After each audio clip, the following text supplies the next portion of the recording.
네. 향부자는 기울 기체를 식히는 효과가 있지만 또한 동시에 기를 소모시키는 기능도 있습니다. 네. 따라서 기울 기체의 급성기에는 8g에서 12g까지 사용을 하지만 만성기에는 6g 이상은 잘 사용하지 않습니다. 특히 설조나 설 위축 등과 같은 음여러 증상이 동반이 되어 있을 경우에는 향부자의 과용을 주의하셔야 합니다. 이런 향부자를 사용하는 방법은 총 3가지가 있는데요. 첫 번째는 생향부자, 두 번째는 초향부자, 세 번째는 동변향부자입니다. 기울기체의 급성기에 강하게 이기작용을 시켜야 할 경우에는 생향부자를 많이 쓰고요. 만성기의 기울 증상에서는 향부자의 기를 소모시키는 작용을 완화하기 위해서 식초로 초를 한 초향부자를 사용합니다. 그리고 앞서 최 원장님이 설명을 잘 해주셨던 부인과 질환을 쓰일 때는 아이의 소변에 재워놓은 동변향부자를 많이 사용하고 있습니다. 동의보감 내병편을 보면 남자는 양에 속하므로 기를 얻어도 흩어지기 쉽고 여자는 음에 속하므로 기가 막히는 일이 많다. 그래서 언제나 남자는 기병이 적고 여자는 기병이 많다. 따라서 여자는 혀를 조경시켜야 하고 기를 소모시켜야 한다라고 나와 있습니다. 이에 대표적인 약재가 바로 향부자입니다. 이런 향부자의 효과에는 2가지가 있는데요.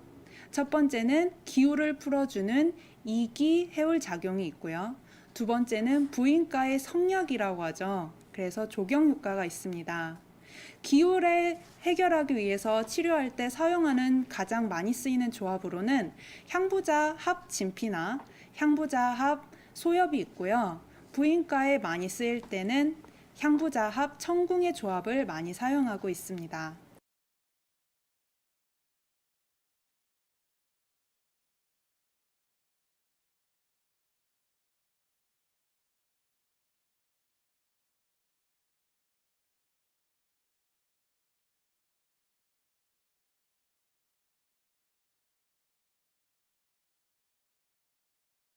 제 논문 보고가 있습니다. 향부자라는 것은 방금 설명드린 것처럼 스트레스성 질환, 기울, 한약에서 기라는 것이 소통이 잘 되어야지 우리 몸이 건강한 것인데 이게 울체되어서 나빠진다는 문제가 있는데요. 이런 스트레스성 질환에 효과가 있다는 논문이 있습니다. 영상을 보고 설명을 좀 드리도록 하겠습니다.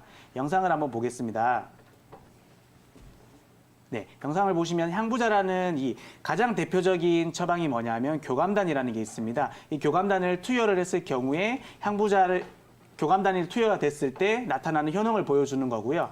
이제 첫 번째 막대는 정상인, 두 번째는 이제 스트레스성 상황이 많은 상황입니다. 스트레스 상황이 많게 되면 부신피질 호르몬인 굉장히 높게 나오게 되는데요. 그리고 세 번째, 네 번째 막대를 보면 교감단의 농도를 점차 농축시켜가지고 더 많이 투여를 했을 경우에 이 부신피질 호르몬, 스트레스성 호르몬이 굉장히 감소한다는 걸 보여주는 것입니다. 다시 앞에 영상을 한번 보도록 하겠습니다. 앞에 영상을 다시 보게 되면 두 번째는 이제 생지에서 난소를 적출한 상황입니다. 난소를 적출하게 되면 흔히 말해서 우리가 폐경해 때 겪는 상황과 굉장히 비슷한 것인데요. 이런 난소를 적출한 생지에 있어서 향부자를 투여했을 때 효능을 보는 것입니다. 보통 갱년기 때 우울증이나 인지 저하를 굉장히 많이 경험하게 되는데요. 마찬가지로 투여를 했을 때 굉장히 향부자가 효능이 좋았다는 것을 확인할 수가 있었습니다.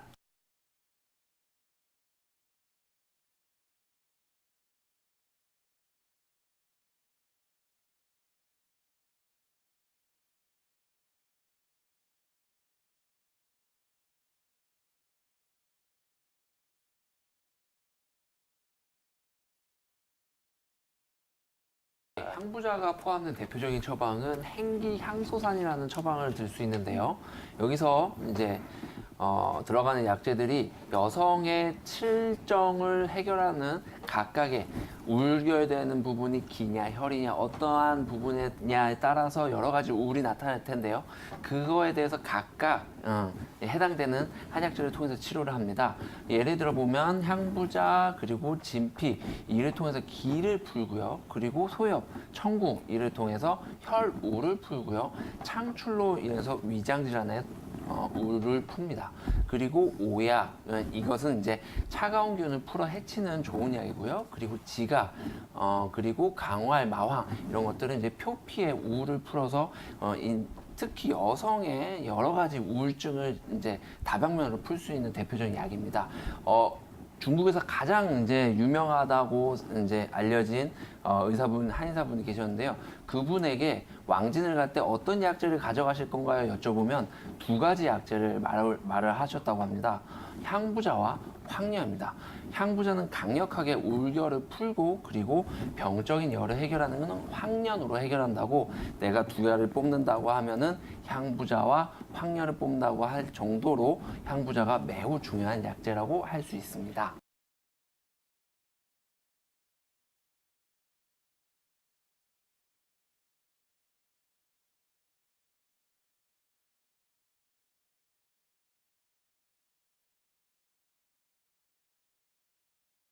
제가 그 다이어트 한약의 향부자의 효능에 대해서 설명해 드리도록 하겠습니다. 실제로 제가 오늘 방송 전에 처방한 20분 정도의 다이어트 한약 환자분들이 계셨는데요. 네. 그 중에서 제가 향부자가 들어간 처방, 향부자를 가장 주약으로 쓴 처방이 10처방 정도 됩니다. 한 2분의 1 정도 제가 쓰고 있는데, 어떤 증상에 어떤 그 원인에 있을 때 이때 다이어트 한약을 처방을 할 때 향부자가 들어가는지 설명을 해드리도록 하겠습니다. 소위 말하는 나는 스트레스로 먹어, 나는 스트레스만 받으면 폭식을 해 라고 말씀해 주시는 분들이 있는데요. 이런 분들 같은 경우에 향부자가 주로 들어간 처방을 쓰고 있습니다. 또한 그 스트레스를 받으면 그냥 기운이 뭉치고 몸이 무겁고 붓는 것 같다 라고 말씀해 주시는 분들이 꽤 많은데요. 이런 두 가지, 특히 스트레스 화병, 스트레스로 폭식하는 등의 증상이 있을 때, 스트레스가 그 체중 증량의 증가의 원인이 될 때 다이어트 처방의 향부자를 주로 사용하고 있습니다. 또한 생리불순, 분노, 우울 등 증상이 함께 동반되기도 합니다.